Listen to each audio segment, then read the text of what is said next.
আমরা বাঙালিরা প্রতি বছর নববর্ষ উদযাপন করি। এই বছরটি হলো 1433 বঙ্গাব্দ, যা ভারত সহ সারা বিশ্বের বাঙালিরা উদযাপন করেন। কিন্তু দিনটির ইতিহাস বোধহয় কেউ আপনাকে বলেনি।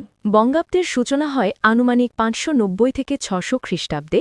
সেই সময় বিভিন্ন জনপদে বিভক্ত বাংলার শাসক ছিলেন গৌড়বঙ্গের প্রথম সার্বভৌম রাজা শশাঙ্ক। তিনি বিভিন্ন জনপদগুলোকে এক করে গৌড় নামক অত্যন্ত শক্তিশালী সাম্রাজ্যের প্রবর্তন করেন। 594 খ্রিস্টাব্দটি ছিল গৌড়বঙ্গের প্রথম সার্বভৌম রাজা শশাঙ্কের রাজ্যাভিষেকের বছর।